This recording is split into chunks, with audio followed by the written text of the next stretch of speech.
Geno Smith, most likely on his way out of Las Vegas.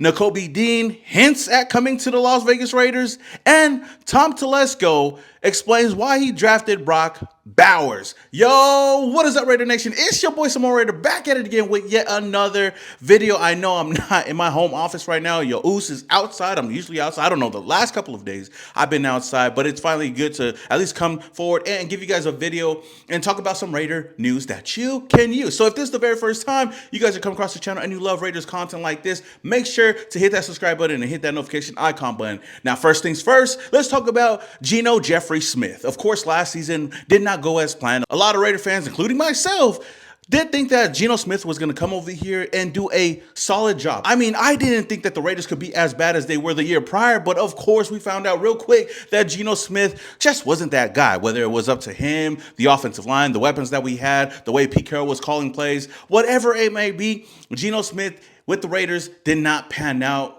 What's new, right? But there's a lot of reports going around that Geno Smith most likely will be on his way out before the new league year. According to Evan, he tweeted out that the Raiders will release Geno Smith ahead of the new league year, which will clear the way for #1 overall pick Fernando Mendoza to start immediately. Smith's 2026-27 salary is set to become fully guaranteed on the third day of the new league year, if not traded or released. And I'll say this, I think we all expect Geno Smith to be released, or at least traded away. If there's even a team out there that would even want to take a chance on Geno Smith. And I'll be honest with you guys, I still don't think that Geno Smith is a bad quarterback. I think that he was just in a bad situation, and all the decisions that he made since being a Raider did not help his case out, especially when you're going at it with the Raider Nation. Like, come on, Uzi. You already know that you don't go at it with the Raider fans. You're supposed to have thick skin, especially if you're the quarterback of the Las Vegas Raiders. But with the actions that he did have and with the play that he had on the field, it makes a lot of sense for the Raiders to move on from him and just take that hit. If and when the Raiders do move on from Geno Smith, the team will take a $18.5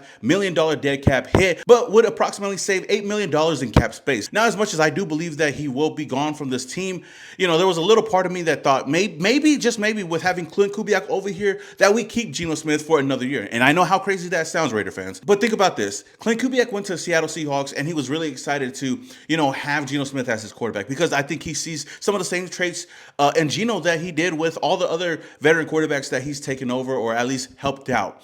And I think that Geno Smith under Clint Kubiak would do a much better job. So with that said, that's why I feel like it wouldn't hurt to keep him on the roster since we're already paying him.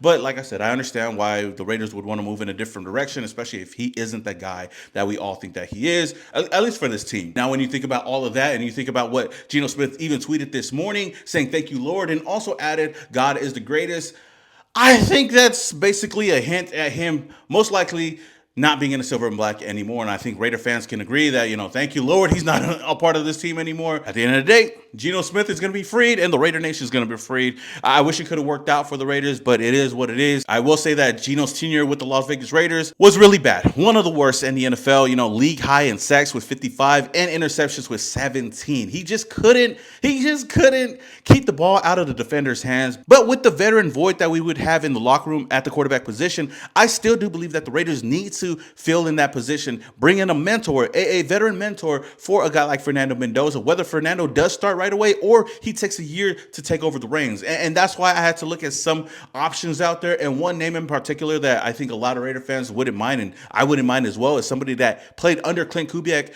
already and has succeeded under Clint Kubiak and who is freed as well and is available for the Raiders, is Kirk Cousins. Now, we know that Kirk Cousins, of course, recently released by the Atlanta Falcons, could come over here to Las Vegas to reunite with Clint Kubiak and Andrew Janocko. And I think that he would be a strong veteran mentor for Fernando Mendoza. Some other options, some cheap options out there that I also wouldn't mind to come over here to Las Vegas to be a mentor is Marcus Mariota, Joe Flacco, Russell Wilson, or even good old Jimmy G. I mean, hey, come on now. I know you guys are going to come at me, but hey, Jimmy G wouldn't be a bad backup. I'm just saying. But Raider Nation, if you guys had to choose a veteran backup or somebody to come over here to at least be somewhat of a mentor for Fernando Mendoza, who would that quarterback be? Let me know down in the comments below. Now, moving on, I do want to talk about Nakobe Dean and how much I would love to have him on the Las Vegas Raiders. Raiders. But before we talk about that, the Raiders have announced their new linebackers coach, bringing in Eagles assistant linebacker coach Ronell Williams. Now, with his strong defensive background, including a Super Bowl 59 win, Williams brings experience in developing talent and also navigating a significant roster transition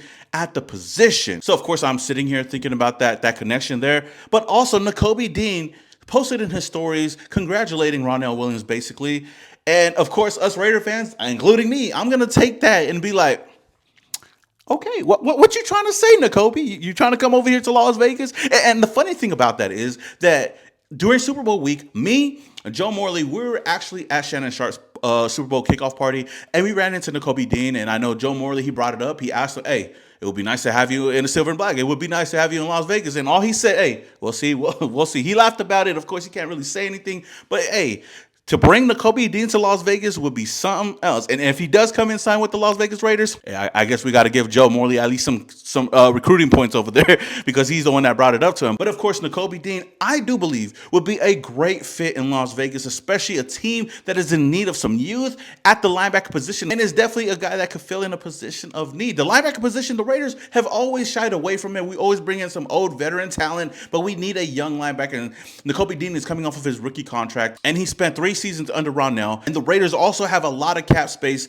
to pay him, and he is one of the best blitzing linebackers in the NFL. Now, I know that the biggest thing to worry about with him is that injury history, missing 21 games in the last 3 seasons. Now, of course, Nakobe Dean isn't the only linebacker that I wouldn't mind bringing over here, but he's definitely one of them. And if the Raiders can hit on either him, bringing in Devin Lloyd, or even getting Logan Wilson, who was just released by the Dallas Cowgirls, then I'd definitely be happy with that move. I would definitely love to get into free agency in a different video, but Nakobe Dean definitely would love to see you in the silver and black. All right, now last thing I want to talk about is Tom Telesco, former GM of the Las Vegas Raiders. He recently talked to Peter Schrager and told him why he ended up picking Brock Bowers. We needed a lot of talent. We needed a lot of difference makers. And I wanted to make sure I remember in April during the draft process, I went up with the board. I wrote down the last 10 years of the Raiders' #1 picks.